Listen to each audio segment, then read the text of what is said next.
বিশ্বকাপ বাছাই পর্বের সপ্তম রাউন্ডে ইকুয়েডরের বিপক্ষে ১-০ গোলে জয়ের মধ্য দিয়ে ৬ নম্বর পজিশন থেকে পয়েন্ট টেবিলে ৪ নম্বর পজিশনে উঠে এসেছিল ব্রাজিল। লম্বা সময় পর জয়ের ধারায় ফেরায় আশা দেখতে শুরু করেছিল সেলেসাওদের ভক্তরা, কিন্তু সেই আশাই গুড়ে বালি। আবারও ছন্দ পতন হয়েছে ব্রাজিলের। এবার প্যারাগুয়ের মাটিতে বিবর্ণ ফুটবলে পরাজিত হয়েছে ব্রাজিল। ৫ বারের বিশ্ব চ্যাম্পিয়নদের ১-০ গোলে হারিয়েছে প্যারাগুয়ে। ২০০৮ সালের পর প্রথমবারের মতো প্যারাগুয়ের বিপক্ষে পরাজয় ব্রাজিলের। এখন পর্যন্ত বিশ্বকাপ বাছাই পর্বে ব্রাজিলের খেলা ৮ ম্যাচের মধ্যে জয় কেবল ৩টাতে, একটা ম্যাচে ড্র, বাকি ৪ ম্যাচে পরাজিত হয়েছে ব্রাজিল।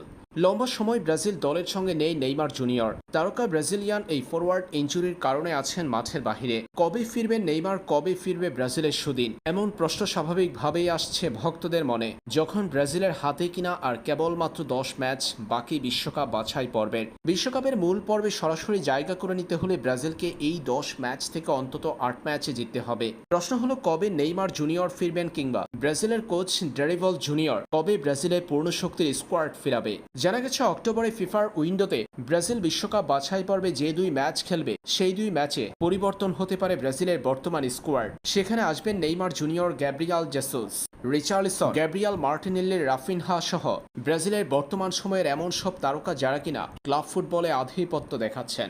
সেটা যদি হয়ে থাকে তাহলে অক্টোবরের উইন্ডোতে ভালো কিছু দেখতে পাবে ব্রাজিল। এরই মধ্যে ইনজুরি কাটিয়ে ফিরেছেন নেইমার, মাঠের ফুটবলে ফিরতে যাচ্ছেন কিছুদিনের মধ্যেই। আর তা হলে ব্রাজিল দলে অক্টোবরের উইন্ডোতে ফেরাটা এখন কেবল সময়ের ব্যাপার নেইমারের জন্য।